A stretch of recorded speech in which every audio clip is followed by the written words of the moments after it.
How you gonna see him? Yeah, you want to shut up? Daddy. Hey, folks. Good evening. Good afternoon. Good afternoon, Mr. Good Sinclair. afternoon. How are you? How are you? Doing well, sir. Doing well. Everything's going cooking. We're getting out the boats and the kayaks and getting the P-rolls ready for next Jeez. weekend when we're going to have our little pro sports trial. Yep, it's coming. Yep. The rain or the trial. Well, the rain's coming, but I think we'll be okay. Yeah. We're gonna touch on 2 or 3 different things tonight, so hang with us if you can, folks. We're gonna a new protection club that's opening up in the Austin area, and our our trial. And like I said, though, the biggie is going to be. Every time you look on YouTube, people are arguing about: are you a sport dog trainer, or are you a guard dog trainer, or a protection dog? You know what? So, having actually been there, done that. Before I open my mouth, we're going to go into what it takes to really make or train a guard dog, at least the way I did it. And for 20 years, I didn't have to refund any customers any money, so I guess they were happy. Because there's some things we do in training, and they're, we're going to go into all that stuff. So, what do you think, Mr. Sinclair? Comments? Considerations? No, we're gonna get going here pretty quick, but Okay. everything's shaping up to be a pretty good weekend coming up. So I can tell you the one big difference. No one can disagree with me on this. In fact, I got a $20 bill if anyone can prove me wrong on this. All you got to do is give me the proof. The question is, what is the difference between a sport dog and a security dog, or as lay people call them, a personal protection dog? What's the big difference between a sport dog and a personal protection / security dog? Make that go up. How do we do? Got that one going there, Mr. Get up? Mm-hmm. All right. The difference, folks, is no sport dogs can earn you a silver buckle like that. there you go. That's right. You can't get that in any of them cotton picking sports. Yahtzee. Yeah, them old tight wads, they just take the entry fee money, stick it in their pocket, go on about their business. So this is what we call earning or getting paid what you're worth. This is all silver, and I think the copper look. I think it's a bronze. In fact, I'm positive it's a bronze. If you look closely, you can see what we call the Smiling Shepherd. That's the original Pro Sports logo. So May 4th and 5th, if we don't get another flood, we're going to be having a trial right here. We got one Derek Sizemore coming down from Tennessee. Daryl Thornton's going to be coming up from Mississippi judging for us. So if you'd like to see some of these shiny buckles in person, you can come out. People are more than welcome to come watch. If you come, we ask that you leave your dog in the car because you're going to be distracting other dogs. But it will be a regular pro sports trial, and you can see a lot of the scenarios, the things that we do to certify an actual security dog. Not only do we reward them a little differently than every dog sport on the planet, we train them differently than every dog sport on the planet. So let's get into some of the difference in the training that we do. Scott will tell you, the sport people generally start out with whatever they're using. The Schützen people start out with a sleeve. I don't think, IPG or MOQXYZ. I forget what they're calling it right now, but whatever the initials are for what was once upon a time Schützen, they're the ones who taught me a lot. But that was when I first came to this country in the 70s. And the first thing they taught me was the importance of sleeves in training, something I don't think I've heard anyone talk about ever in the last 20 years.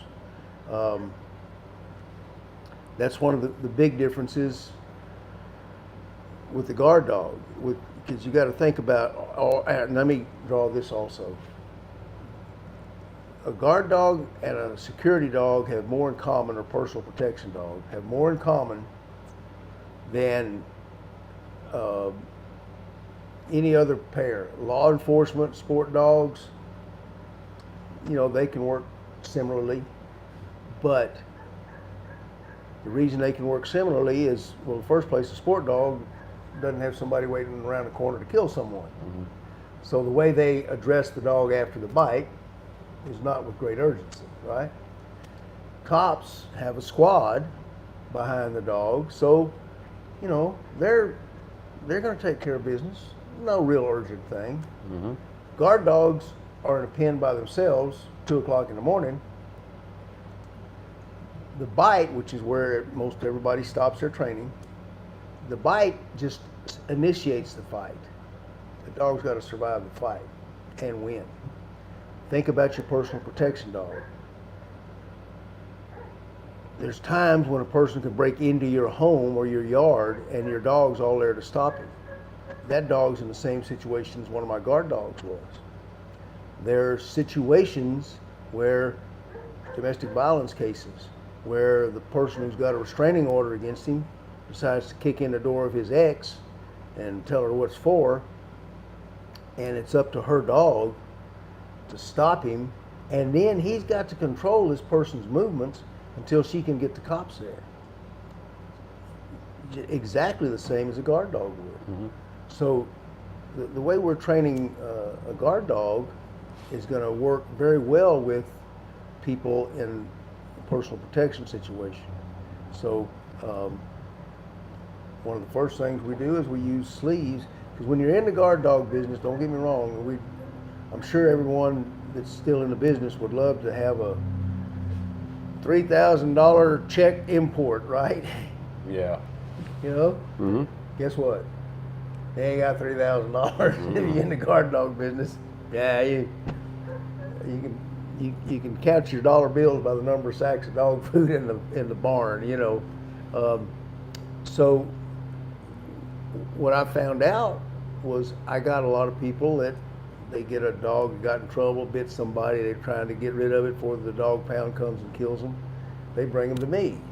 And what you do in the guard dog business is you take everything that shows up and you do all you can to get them fighting. And you start with the bite, and that's why sleeves are so important. We have, how many different kinds of sleeves, you reckon, Scott? 7. 7? At least 7. And that'll take them from what? From 0 to 100.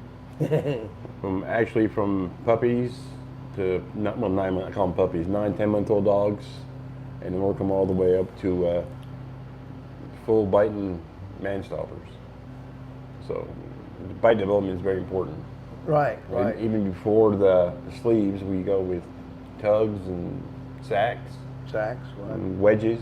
And go into wedges next, or sleeves, depending, and then you just got to know how to building, depending on the dog's level of courage and confidence and everything else. So.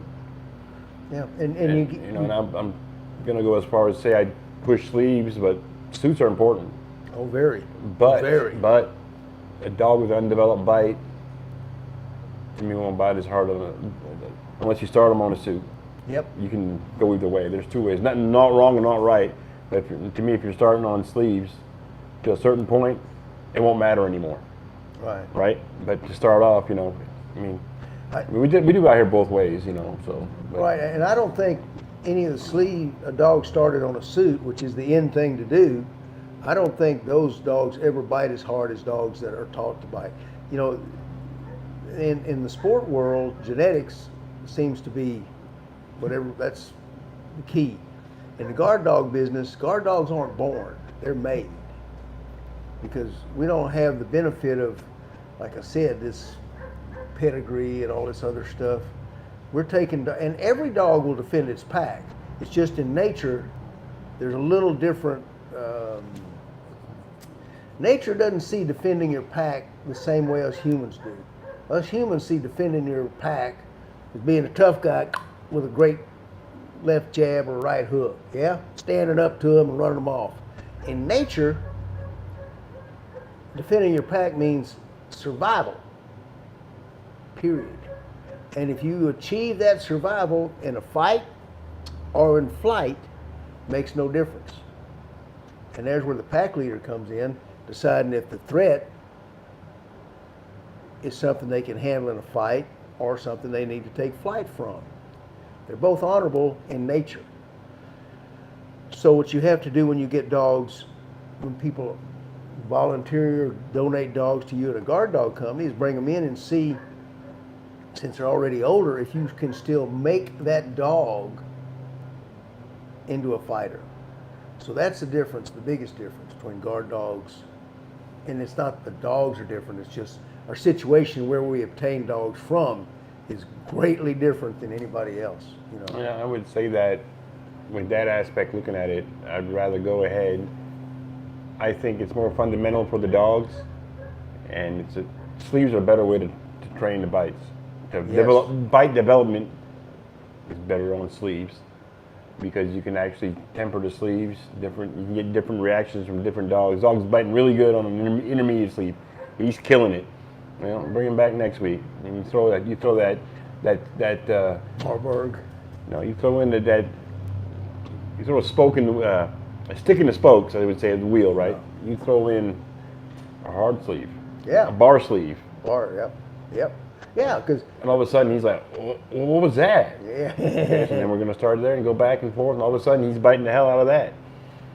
Then you get him to a Marburg sleeve. Yeah, then you go to the Marburg. And after that, they don't care after that. They'll bite anything and everything. Cinder blocks. So your bites develop, right? And that's when I think when your bites develop, what we're talking about here, I'm not talking everybody's dog, but if we're shooting for, then you can introduce the suit.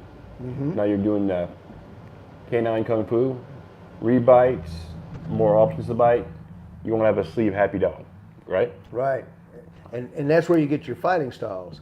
And what you can do with a suit versus a sleeve is not for, I mean, you can use it for anything, but it's not necessarily for just forearm bites. A suit is for bites. A suit is what teaches a dog how to fight on the street. So you're going to use that suit to do runaways and teach that dog to come up and hit a man in the back of his neck. And I know you see a lot of them where they have their arm out, and that's, it works. But ideally, from a runaway, you want the same. You want a security dog to respond the same to a threat. Respond the same way they teach in the military and police for them to shoot at an armed somebody, high center mass, because you got less chance of missing. I mean, you can try to be Roy Rogers and shoot the gun out of his hand, but that's going to be tough to do. So we want all our dogs going high center mass. That way we know they're going to get something, and this is where your suit comes in. So important, because any dog that's targeting is a sport dog. On the street, you don't get that opportunity. So you got to use psychology, and you got to teach the dog to react properly, and that's when you get from, you got your dogs learn to bite hard, okay? Now you're going to teach them how to fight, and that's where your suit comes in. That's for your. But sleeves are essential. Yeah. I mean, it's part of it. Mm-hmm. So, and speaking of that, we'll go back to the. Before I forget, there's a dog club in Austin, Texas. I'm going to change the subject a minute here, folks. Traction Dog Club, and they were kind enough to call and invite me and tell me about they're putting on for them a protection dog seminar, the same date as our trial here, but they're in Austin, we're up here, and so they're bringing in a trainer from Chicago who works with some of the police departments in that part of the world, and I think he's got, he's an experienced trainer or decoy. And I don't think there's a charge. It's May 4th and May 5th. If you can't get up here, or if you're interested in starting out in protection training, you might call the Traction Dog Club, or look them up online, tractiondogclub.com in Austin, Texas, and ask for Mara. And you can, if you're curious about protection work, that might be a good place for you to start learning. They'll do the seminar type teaching on the 4th, Saturday.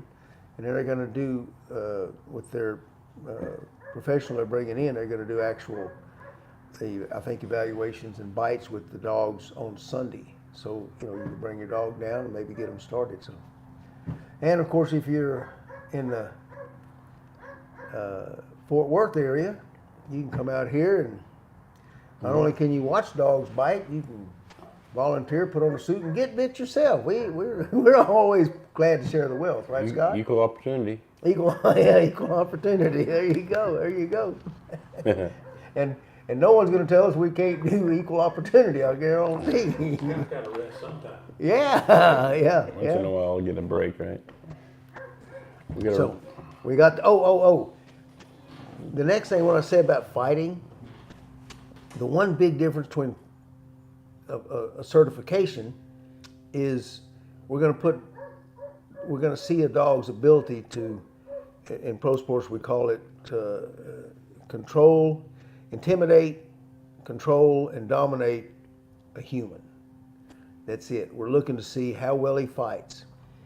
We're going to have scenarios that are street designed and that are going to show your dog's fighting ability.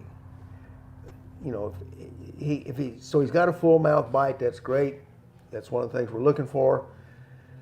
But can he intimidate in the beginning, control once there's an engagement, and dominate and control the guy's movement when the fight starts? So there's some things that we do in scenarios that may be a little different. Can you make that one work, Scott? So this is a training.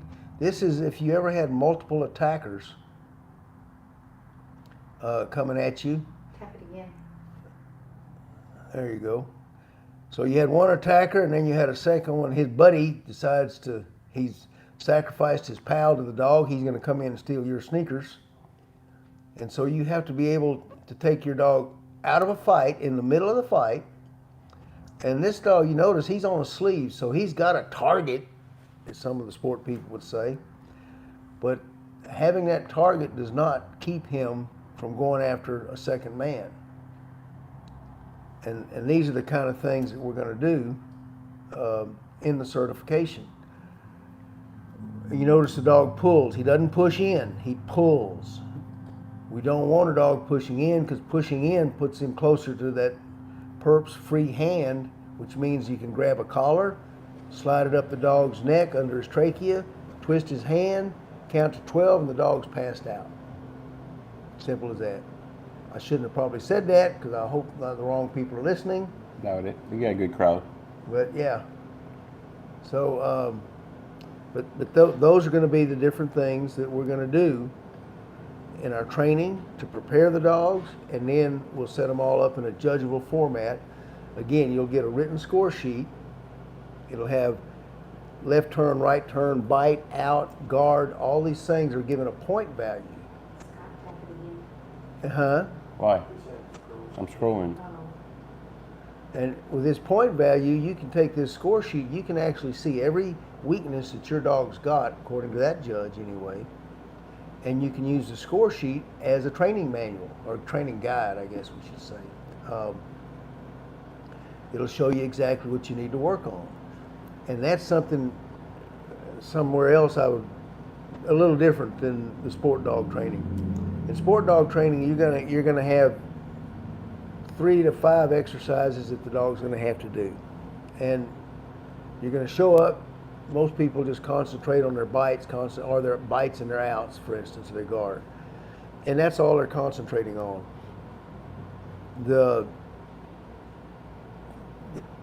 There's a lot of individual clubs and a lot of people that, they've already done sport work, and they set up all kind of things to make it tougher for the dog. When you're dealing with, like, the guard dogs, when you're dealing with security dogs, you need every minute of training, you need to be learning something. So one way you can tell if you got a sport dog trainer versus a security dog trainer is when you show up to a training session, ask him what your dog's learning at that training session. Every training session should have we do scenario training, we do bite building, but we can always define for the person what his dog's learning. So, you know, ask your trainer if you're looking around, like if you go down to the Traction Dog Club's deal, you know, talk to that trainer down there. Ask him how he would evaluate a good club to train for. And I think this guy also has a sport dog background, so you know he can probably give you some tips on those sort of things. And you don't walk in. You don't walk in telling someone you want your dog trained and asking them. You need to have them evaluate your dog. If they're doing the right thing, they'll take your dog out and evaluate him, and see where the dog is at or what the dog is doing, and that'll tell them to build a base for your training series or sessions you're going to have, and you build off of that. So you know, and we record everything's recorded every week. Progress, what needs to be worked on. So after your bite session or your work session, you can come back in and say, hey, we can sit down together. We sit down together and say, hey, listen, we've seen this and this. This is what we're gonna do. This and this is going this way.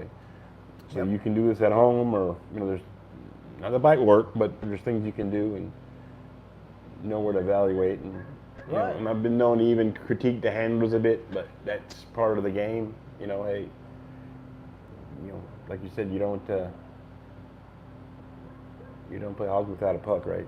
So Yeah. you gotta, and you don't play by yourself. You play with team. That's Remember, right. teamwork. You and your dog are a team. I keep stressing that, but Yeah. Yeah, more than anything else, it is a teamwork. It's a team effort, and you and the dog are a team. So, you know, you want to make sure you're working together. get the best out of your dog. Yep, and it's And believe it or not, it might take half the sessions, and you're thinking once you get with that dog and you work together as a team, it speeds up the process. oh yeah. And to me anyway, that's what I've seen. You can tell the handlers that work with their dog or close to their dog or have a relationship or a bond with their dog. Mm-hmm. The whole progress is very accelerated. Yeah, and that's to me that's the best part. You can literally see the dogs when they're working with their handler. We can watch the young dogs come out here, Mm-hmm.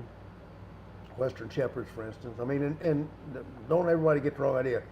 We do obedience training here. That's what we do at this kennel. If you got a dog you need training, bring him out.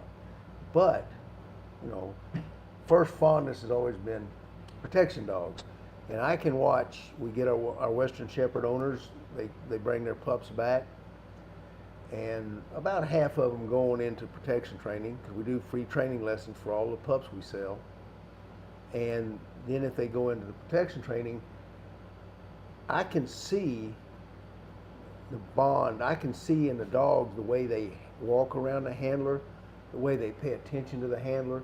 The more things they're doing with each other, the more that handler's engaged in doing particularly the fighting, because these type dogs like the fight. They enjoy the fight. They're competitors, and that's what they want to do. And you can literally see the closeness develop between them and that owner as they begin training. And they go from walking out here with their dog doing this on a leash to just saying, hey, Fido, turn around and going with it, and that dog will not leave them for nothing. Mm-hmm. So it's there's a lot of other psychological benefits people don't think about when you're doing that much work with a thinking, feeling creature. But after you do all that work, pro sports trials are a good thing to see where you're at, and you know, you get gratification doing it too. Your dog does good. Yeah. 'Cause to me, dog doesn't do bad. It just doesn't know yet. That's a good way to put it. That's great. Yeah. It just doesn't And know the handler yet. doesn't do bad. They just don't know. They don't. You know, there's no negative spin on this, because all we can do is learn and keep moving forward. Correct? Correct. There's not a bad outing. You know, Right. you're not on the racetrack. Yeah. You know. Anytime you go to a competition of any kind, your dog should leave that competition just a touch better than he was when he started. And if you keep doing it like that, you're just going to increase the bond between the two of you Absolutely. and the skills of your dog, you know. And so, And that's all we want is better dogs and Yeah. better handlers. better dogs and better handlers, and the two go together. So, The more we can get those two together, the less dogs will have them pounds out there. yeah, please. Teaching please. people about, you know, teaching people. That reminds me. One last thing before we go. Scott just hit on a pet peeve of mine. For all you younger people starting out in life wanting a dog, here's my system, my suggestion. if you're going for your first dog,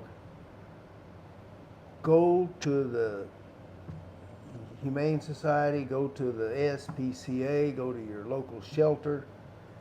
Get you an adult dog. You can see the dog's personality. Half the time these dogs have been thrown away. They're great dogs that were just raised by some people who were not near as great as the dog. And Okay? sometimes it's just mischance that something happened in someone's life and the dog couldn't stay. Yeah, And yeah, that breaks right. people's hearts, but that happens too. So Yeah. they're not, all dogs in kennels aren't damn biters and killers. Right. The perception is those are bad dogs, And that's wrong. and like you're saying, they're not. Yeah, and now you're getting an adult. His personality is developed. You're going to know his likes and dislikes really quickly. He's going to listen to you. He already knows a little bit of the English language. He's going to teach you what it takes to live with a dog. Then, because you're going to outlive him, when his time is gone, you can take the things that he taught you and get that really cool breed dog you've always wanted, that Western Shepherd, that Great Dane, that Argentine Doggo, American, whatever. Doodle? Doodle. That Doodle, yeah. Just kidding. So, thank you for that, Scott. Sorry about that, Troy. Yeah, I Scott. couldn't help it. I had to throw that in there too. Nothing against doodles, but No, but you've cracked up our filming crew. It's worth it. So, you know, think about that formula.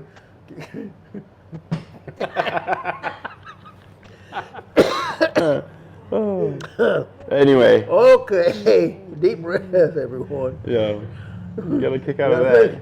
Makes our cameraman you back together, Troy. We Good, y'all go ahead. I'm good. Doodle. we treat them.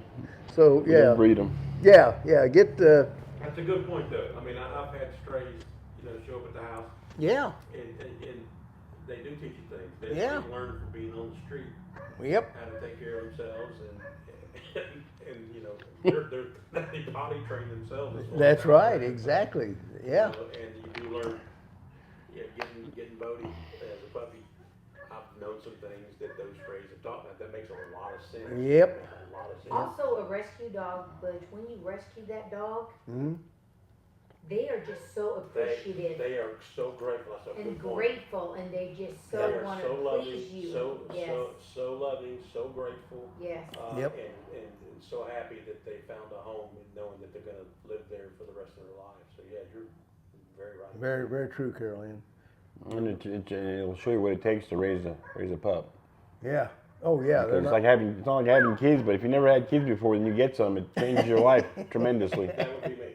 So Don't. That's why you get. I don't advocate that. Nothing against kids, Well, I'm but calling God, people who have kids. Don't do that again. Eh? I'll take dogs any day. yeah. Puppies, I mean. Puppies. Yes. After they're 15, 16, they're easy. Yeah, at 15, 16, you can slap them upside the head without going to jail. So what the hell? Man, Oh, wait a minute. We don't do that anymore. I'm Nah, sorry. I don't do forgot. that. Wrong Wrong generation. generation. Wrong generation. I just send them in their safe space where they don't get their feelings hurt. And they're Get okay. your feelings hurt. Yeah. We have degenerated into absolute absurdity, folks. You'll have to excuse us, everyone. Once in a while we lose our focus. With that, I will pass it to Mr. Sinclair. Put up the buckle, Scott. Show him the buckle one more time. Take a look at this buckle. You could actually own one of these. I don't even know, but it's not even showing up It anymore. will. It's not. Oh, Scott, you turned it all the way off. Oh well. I screwed it up. Yeah, That's it's gone? fine. It's gone. It's gone. But What do you think, Scott? Well, buckles or no buckles, like buckles. I like buckles. Don't get me wrong. But hope I had some information I can help you all out, and you can be compassionate with your animal and your fellow human, of course. But at the end of the day, we're having pro sports in a couple of weeks. I'd like to have you all show up, come and join us. And when you get here, it's going to be all about the dogs, right? We'll see y'all next Every time. time. Toodles and doodles.